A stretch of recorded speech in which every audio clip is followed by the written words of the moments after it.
Good morning. Adam Sweet here from Sweet Music Studio. One of the most common questions I'm asked by students and colleagues and friends alike is, what do I do with my fourth finger? Or, my fourth finger really hurts or feels weak, or I can't reach the seventh fret on the mandolin very easily. What do I do about that? And for adults who are just starting out on a mandolin or another instrument, learning how to use your fourth finger on your left hand is very challenging because if you think about it, in your real life, what do you use this finger for? You probably use it for the tab key on your keyboard, or maybe the Q key. But now that so many people are switching to smartphones over computers, very few people actually use this finger for anything at all. So what do? Well, the answer is you have to work on strengthening the muscle in your forearm that pulls on the tendon in this finger. And so today what I want to do is go over a series of exercises that you can do that will not only strengthen the muscle that pulls on the tendon, but will also limber up the fingers in your left hand and help you with patterns and some other interesting things that are more melody driven. But before I do that, I want to make a couple suggestions. The first thing is you can buy one of those squeezy toy things. They're like these little foam balls. I don't have any here in the studio, otherwise I'd show you. But you can pick it up at a A to Z, a science store, or they often give them out at trade shows with somebody's logo on them or something. They're just a little foam ball, and what you do is you hold it with your fingers on one side and your thumb on the other, and then you just squeeze each finger independently on the ball, pushing against your thumb. Now, if you have a dog in your house, then you probably have a bunch of old squishy tennis balls or other toys that you can use likewise. Another idea is if you go online, you can buy this stuff. It's called Putty, and I've seen it on Amazon.com, and I've also seen it at my physical therapist's office. It just kind of looks like Play-Doh. It comes in a tube. Sometimes it comes in these little cups, and there's different colors, different gradations of texture, from very, very soft to very, very thick, very hard. And you basically do the same thing. It's like I said, it's like Play-Doh. You just sort of squeeze it in your hand and you exercise your fingers by pushing against the material which resists, creating tension and strengthening that muscle in your forearm. Okay, so the first exercise I want to teach you is a fourth finger exercise. I'm going to show you the pattern first and then play it for you so you can hear what it sounds like. So we're going to do this pattern on the G string for today, but this is the same pattern can be done on all four strings, the G, D, A, and E. Okay, well, so we're going to start with open G. Then you can play A, or first finger on the second fret. Then B, second finger on the fourth fret. Then C, third finger on the fifth fret. And then D, fourth finger on the seventh fret. Now, I've mentioned this in previous videos, but I want to mention it again because it's very important. Make sure that your left elbow is tucked right up against your ribs. Don't let it stick out like this. If you let your elbow stick out, what you're doing is you're creating tension on your wrist. You're tightening up that tendon, and it makes it even more difficult for you to stretch to that 7th fret. So tuck your elbow in. The other thing is make sure that your wrist is straight. I see a lot of beginners, especially if you've had any previous guitar experience, trying to do something like this. That's not going to work, and eventually you're going to hurt yourself on the mandolin if you keep that up. So remember, my position is thumb opposite the 2nd fret, or in between the 1st and the 2nd fret, depending on the size of your hand. Index finger directly opposite, wrist straight, elbow tucked. Line your fingers up over the string and point the nails so that they're about a 45-degree angle towards the bridge. It almost looks like the nails are pointing at my right shoulder. Okay, so that's really important. Keep your wrist straight. If you're having troubles, by the way, keeping your wrist straight, one thing I recommend is you take a ruler or some kind of flat object and take 2 rubber bands and put one rubber band around the ruler and in your arm, and the other rubber band around the ruler and your wrist, or I'm sorry, in your hand, and practice a while like that. You won't be able to move your hand because the rubber bands are going to keep the flat object and your hand in a rigid position, and that's what you really want to work on, is getting your hand in that kind of a position. All right, so that first pattern sounds like this. And then back. So you just practice that pattern slowly.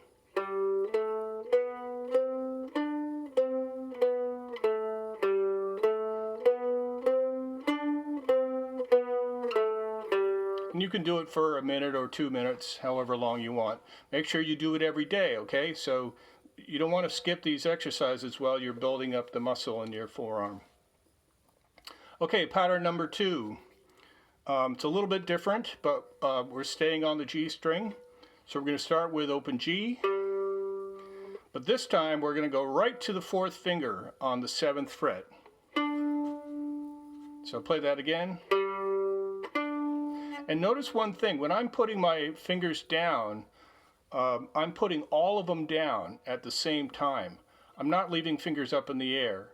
And there are a lot of good reasons for that, but I've gone over them in previous videos, so I won't take the time to do it now. But make sure that when you put your 4th finger down, that all of your fingers are down behind the 4th finger. Okay, so the next part of the pattern is 1st finger. Then back to the 7th fret for your 4th finger. Remember to keep all your fingers down. Next part is 2nd finger on the 4th fret. Then 4th finger on the 7th again. And finally 3rd finger on the 5th fret. And 4th finger on the 7th fret. So I'll do that again slowly. So it's open, 4, 1, 4, 2, 4, 3, 4, and then you're going to go backwards.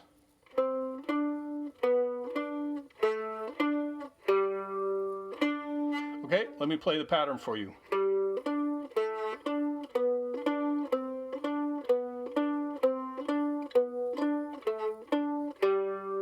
Okay, and like I said before, you can do this pattern on all 4 strings. Okay, pattern number 3 is pretty simple. All we're going to do is do open G, A, B, and then D, or 4th finger on the 7th fret. So it sounds like this.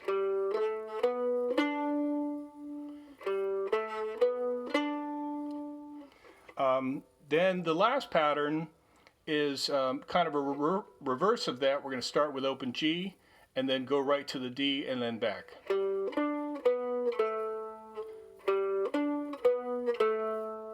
Okay, so practice these 4 patterns separately, about 2 minutes each, on all 4 strings. Do that every day for, I'd say, a month. And you're going to find that coupled with the squeezy toy exercise. By the way, the squeezy toy exercise, you can keep one of those at your computer, one by the TV set if you watch TV. I don't, but or by your book if you're a reader, and one in your car. So that way, every time you're just sitting around doing nothing, you can just pick it up and get a little exercise with your left hand. All right, after you've practiced those 4 patterns and you're starting to feel pretty good about them and you don't need to look at your fingers anymore, then you put them all together in kind of a little piece, and it sounds like this.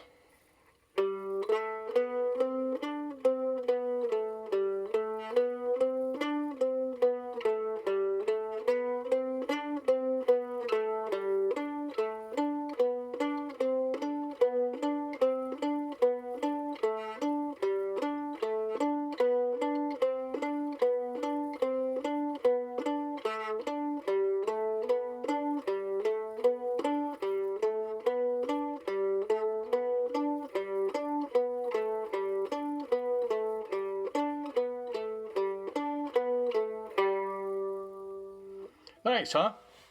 So that's a really very easy, straightforward exercise that you can start working on today. You don't need to read music to do it. Just follow my instructions about where to put your fingers. Remember to keep your wrist straight, your elbow tucked in, and your once you put a finger down, you put all your fingers down behind that finger. Now that's the first exercise that I recommend. The second one that I recommend is also a really good 4th finger exercise. And let's see if I can find it really quickly. By the way, the book I'm using is a book for fiddlers called Aerobics for Fiddlers. So if you're a reader and you want to get a hold of that book, I highly recommend it. It's got all kinds of really great left-hand exercises. Okay, so this next one is a little bit trickier. And if you're looking in the book, it's on page 28. It's number 10. So we're going to go measure by measure, okay? So watch me closely. So the first pattern is open G. First finger on the 2nd fret for an A. 2nd finger on the 4th fret for a B. And then open G again. So it sounds like this. And the second pattern starts with the first finger on the 2nd fret for an A, 2nd finger on the 4th fret for a B, 3rd finger on the 5th fret for a C, and back to the A. So it sounds like this. The next pattern starts with a B, 2nd finger on the 4th fret, then a C, 3rd finger on the 5th fret, and then a D, 4th finger on the 7th fret, and back to the B. So in every pattern, you always go back to whatever the first note or whatever the first finger was that you started on. So let me play those 3 patterns for you slowly.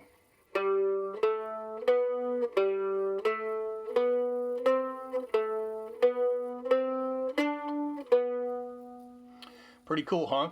Okay, so we're going to keep going. The next pattern is going to take us up to the D string. So you're going to start with your 3rd finger on the 5th fret. Then you can play open, let's play that, 3rd finger on the 5th fret G string.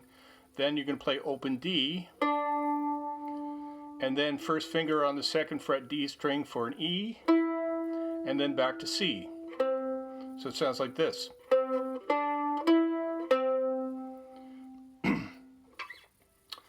The next pattern starts on open D and then goes to E. 1st finger on the 2nd fret D string, 2nd finger on the 4th fret D string for an F sharp, and back to D. And it sounds like this. So you can imagine, you can probably figure out where I'm going with this exercise.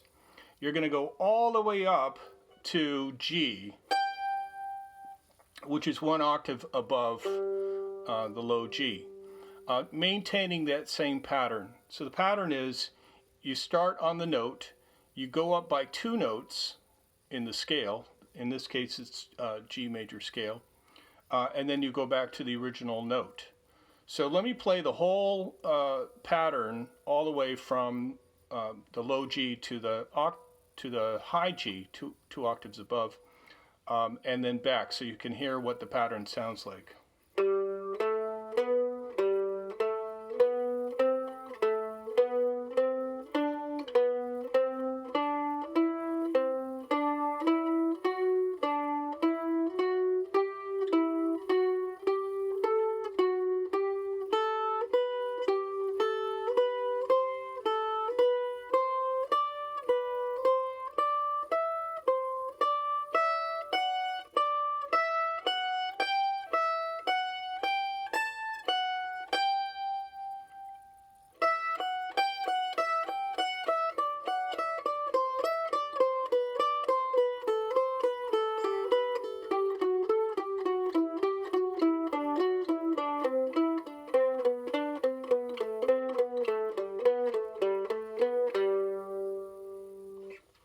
That's a really great pattern. That one I actually use a lot myself when I'm warming up before a gig or a jam session. It's really easy to play, and it's kind of cute, and something that I can do, in a few seconds or a couple of minutes if I do it a few times. All right, well, those are 2 exercises that I recommend, and both of them are really good for strengthening the muscle in your forearm, which is the muscle that pulls the tendon that activates your 4th finger. And if you do those exercises every day for a month, plus working with that little squeezy toy or the Theraputty, I guarantee you're going to see some improvement of using your 4th finger.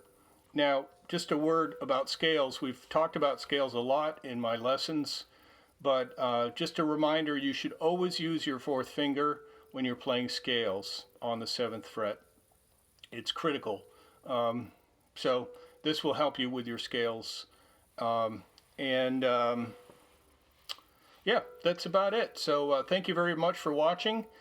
You can always learn more by heading over to my blog, which is at sweetmusicstudio.net, where you can also contact me.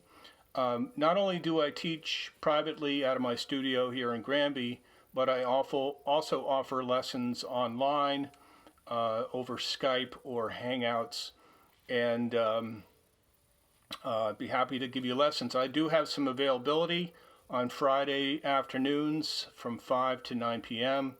and I do have some availability in the mornings from 9 a.m. until about noon. So head over to my blog at sweetmusicstudio.net, check the schedule page to see what I have available, and then contact me to sign up for lessons. Thank you very much for watching again, and I hope you have a great day.